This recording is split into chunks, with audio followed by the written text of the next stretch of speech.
Carolina. Mrs. Foxx, you are now recognized. Thank you, Madam Chairman.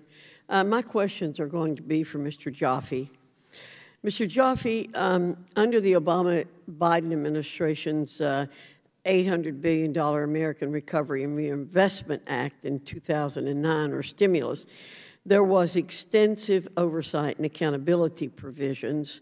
There was even the Recovery, Accountability, and Transparency Board to provide transparency in relation to the recovery-related funds and prevent and detect fraud, waste, and mismanagement, specifically in the law.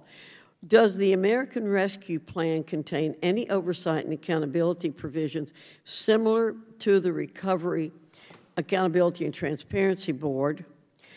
And as large fiscal stimulus packages are implemented, is there a potential for waste, fraud, abuse, and mismanagement?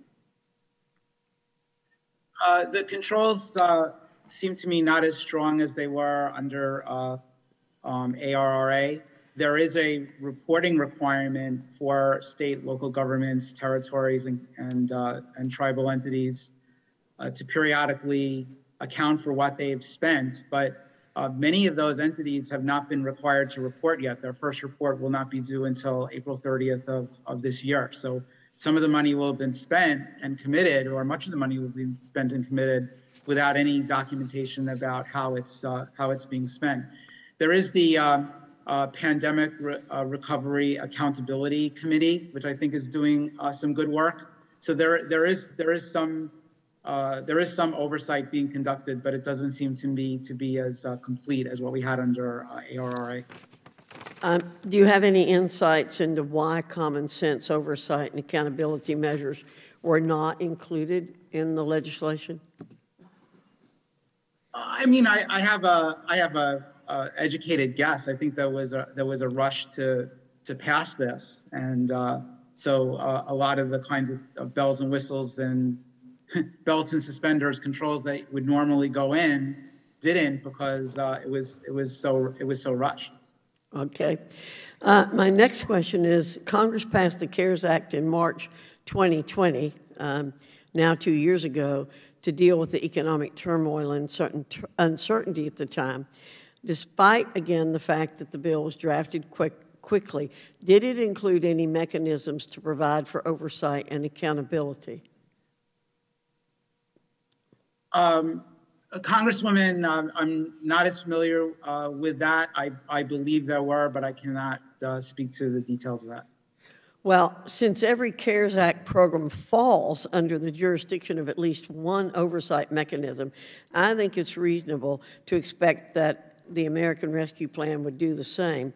Had Democrats worked with Republicans who were willing to provide oversight and accountability mechanisms, the American people might have known how their tax dollars given to state and local governments were spent. My last question is: the American Rescue Plan Act has an official price tag of nearly $2 trillion. This is in addition to the nearly $4 trillion in COVID relief that was spent before.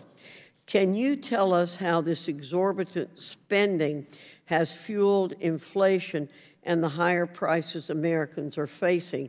I know that the Democrats are trying to blame everything on high gas prices and Ukraine, but let's talk about how that spending that was done has fueled inflation. Certainly. I mean, we have to look no further than Larry Summers, who's on the Democratic side, who warned that an oversized stimulus package could be inflationary. And I think his warnings were prescient.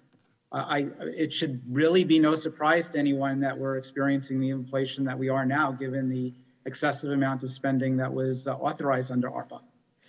And many of us absolutely warned that that was going to happen, and warned that without strong accountability measures, the hardworking taxpayer dollars would be wasted. Thank you, Madam Chair. I yield back.